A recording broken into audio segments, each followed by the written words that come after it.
Hello student, काफ़ी अच्छा problem है. Show that the tangent at any point of A hyperbola cut off A triangle of constant area from asymptotes and the portion of it intercepted between the asymptotes is bisected at the point of contact. देख लें इसमें, देखें इसमें diagram, देखें इसमें tangent at, ये hyperbola लिया हमने, यह हाइपरबोला लिया x square upon a square minus y square upon b square equal to पर हाइपरबोला पे एनी पॉइंट पी पॉइंट पे हमने टेंजेंट ड्रा किया और ये इसके एसिम्पटोट्स हैं. तो एसिम्पटोट्स और टेंजेंट से एक एरिया जो बनता है वो कांस्टेंट रहता है. ये प्रूव करना. सेकेंड प्रूव करना कि ये पी पॉइंट है, mid point of Q R है.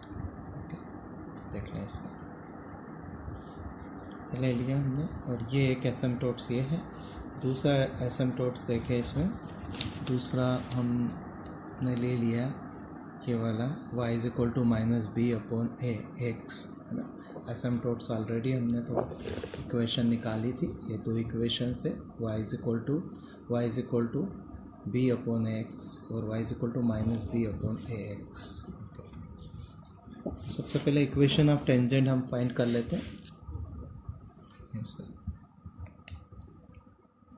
Equation of tangent at P. Equation of tangent at P, x upon a sec phi minus y upon b tan phi is equal to 1. ठीक है, और किसको solve करेंगे? Equation of this और this दोनों को solve करके हम कोऑर्डिनेट ऑफ क्यू फाइंड कर सकते हैं. And y is equal to p upon ax, q find करेंगे हम, कोऑर्डिनेट ऑफ q फाइंड करेंगे. देखते हैं इसमें, सॉल्व करते हैं. इसमें देखो फर्स्ट इक्वेशन में y is equal to b upon a put कर देते हैं. We get x upon a sec phi minus put करने पे x upon a tan phi is equal to 1. ठीक है, देखें इसमें y upon b is equal to x upon a. Okay, आगे सोल्व करते हैं इसको. x upon a is equal to 1 upon sec phi minus tan phi.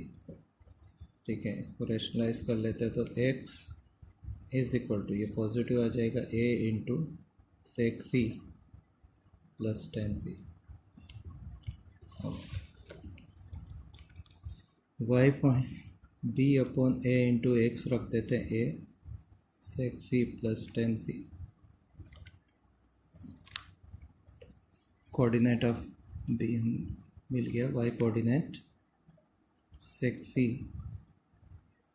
tan phi. ध्यान से देख लें तो कोऑर्डिनेट ऑफ q इज a sec phi plus tan phi, b sec phi plus tan phi. Coordinate of q हमें मिल जाता है. सिमिलरली कोऑर्डिनेट ऑफ r हम फाइंड कर लेंगे. कोऑर्डिनेट ऑफ r देखें, कोऑर्डिनेट ऑफ r, दोनों कोऑर्डिनेट्स फाइंड कर लेंगे इसके. x upon sec phi minus y upon b tan phi is equal to 1 and y is equal to minus b upon ax put कर देते हैं.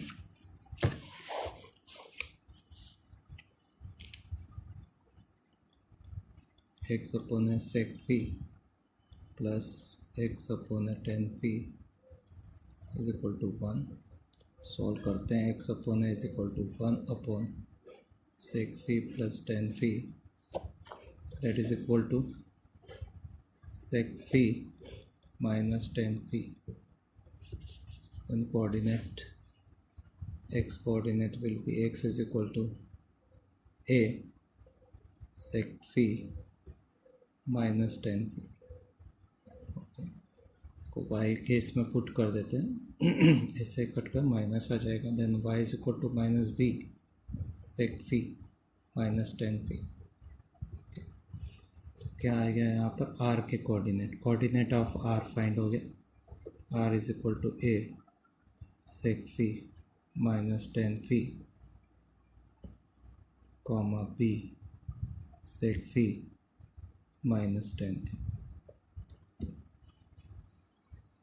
देखिए हमारे पास कोऑर्डिनेट ऑफ क्यू है, कोऑर्डिनेट ऑफ आर है, ठीक है।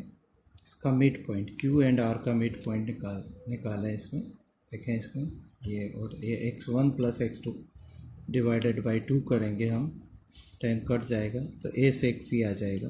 इधर देखें y1 plus y1 plus y2 divided by 2 करेंगे तो आपको आ जाएगा b10 फी। तो यहाँ पर देखेंगे p, देखें इधर ध्यान दें थोड़ा सा, ये देखो p is equal to a sec फी और कॉमा b10 फी आ जाएगा। ये दोनों का मिड पॉइंट है, ये प्रूव हो जाता है। तो p is mid point of q and r। देखो ये ऑलवेज होता है ना, एनी वैल्यू ऑफ फी के लिए ये होगा। सेकेंड पार्ट है हमारे पास, ध्यान दें। सेकेंड में हम एरिया फाइंड करेंगे। देखिए इसमें इसका एरिया फाइंड करेंगे, x1 y1 x2 y2 और 0 0 ले लेते हैं, एरिया फाइंड करते हैं।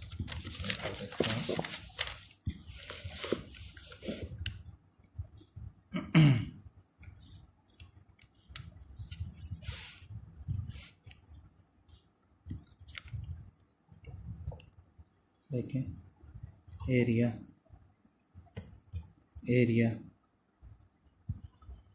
ऑफ QRC ऑफ, क्योंकि coordinate x1 y1 1 x2 y2 1 and coordinate of C 0 0 and 1, ये मोड है। तो 1/2 मोड, इसको सोल्व करें, x1 y2 minus x2 y1 नहीं सॉल्व हो सकता, इसीलिए वैल्यू पुट करते हैं। अभी ध्यान से देखें, इसमें वैल्यू पुट कर दें, इसकी वैल्यू आपको देखना है।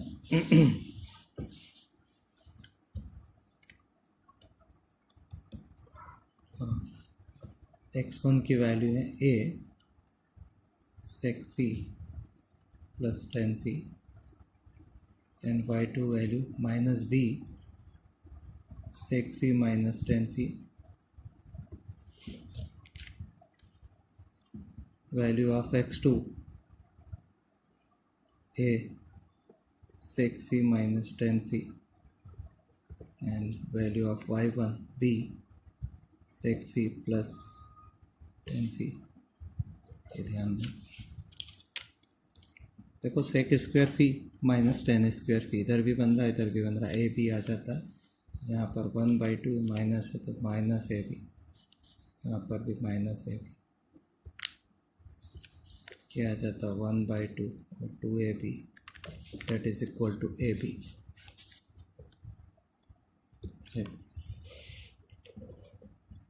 थोड़ा सा ध्यान दें इसमें, ए बी ये एरिया जो आ रहा है हमारे पास, area QRC equal to A B that is constant, phi पे डिपेंड नहीं करता।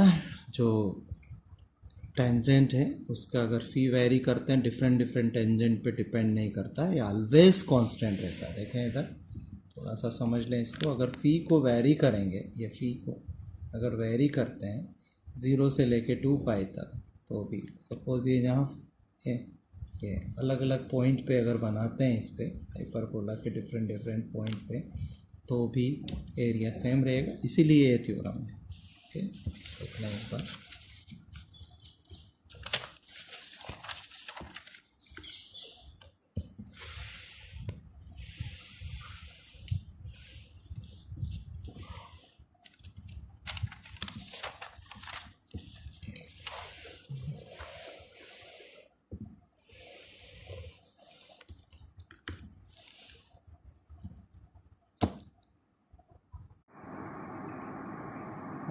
Hello student, we are going to discuss the rectangular hyperbola. The definition: a hyperbola whose asymptotes included right angles is said to be rectangular hyperbola. Okay.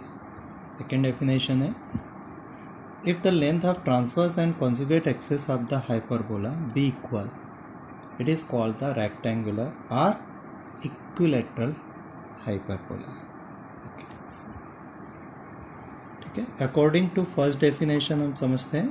देखें इसमें whose asymptotes included right angles. Okay, तो suppose we have hyperbola x square a square minus y square upon b square is equal to 1. We know the angle between two asymptotes is 2 tan inverse b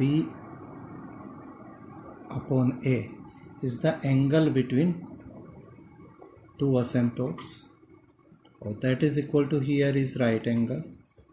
If hyperbola are the rectangular, then this angle will be 90 degree. Okay, then tan inverse b upon a is equal to pi by 4 and b upon a is equal to 1. tan pi by 4 1, b is equal to a. देखें, इसमें ध्यान से देख लें. b is equal to a आ जाता है. then hyperbola become x square upon a square y square upon a square x square minus y square is equal to a square is called the rectangular hyperbola. ये general equation of rectangular hyperbola. ये है general equation of rectangular hyperbola. ठीक है, second definition भी इससे cover हो जाती. इसको देखें आप, x square upon a square y square upon a square is equal to 1. If the length of transverse and conjugate axis of the hyperbola be equal, then it is called the rectangle. ये equal है तो right angle होगा. Same definition आ जाती है. Eccentricity find करते हैं इसके लिए. Eccentricity of rectangular hyperbola. Here eccentricity is 1 plus b square upon a square equal put कर देते हैं, a is equal to b put करते हैं √2. इसेंट्रिसिटी आ जाती है हमारे पास √2. ओके, ठीक है, ये क्लियर है. देखें, काफ़ी इम्पोर्टेंट रिमार्क है, यह थ्योरम है. Equation two any hyperbola whose asymptotes are the straight lines. ये स्ट्रेट लाइन्स है तो हाइपरबोला क्या होगा, हमने न्यूमेरिकल भी किया, वही थ्योरम से इसमें याद करें. सपोज एक लाइन ये है, एक लाइन ये है, दोनों को पेयर ऑफ स्ट्रेट लाइन मतलब प्रोडक्ट दोनों को मल्टीप्लिकेशन करेंगे. राइट हैंड साइड इसका 0 रहेगा, हो जाएगा इक्वल टू ए कांस्टेंट का स्क्वायर कर दिया. सपोज वो भी कांस्टेंट ही है, that is it lambda square के फॉर्म में कर दिया, where lambda is any constant. Okay, तो ये जो इक्वेशंस आएगी ये इक्वेशन ऑफ हाइपरबोला मिल जाएगा. ठीक है, ये हमने न्यूमेरिकल में किया था, करेक्ट है. और इतना ध्यान दें कि ये जो कांस्टेंट है ये एक्सिस के टर्म में आ जाएगा. मतलब आपको ट्रांसफर एक्सिस और कॉन्जुगेट एक्सिस की लेंथ के टर्म में, ए और बी के टर्म में ये कांस्टेंट हम फाइंड आउट कर सकते हैं. ठीक है, हाइपरबोला के बेसिस पे जो किया था. और ये कैसे किया था अपन ने, equation of hyperbola and it's asymptote differ in the constant term only. ठीक है, अब देखें इसमें अगर एसिम्प्टोट राइट एंगल है तो ध्यान दें, इसमें सेकेंड रिमार्क है ax plus B Y plus C और B X minus A Y plus C 1. ध्यान दें, ये दोनों राइट एंगल एसिम्प्टोट्स होंगे. Product that is equal to lambda square. So general equation of rectangular hyperbola become this. Okay.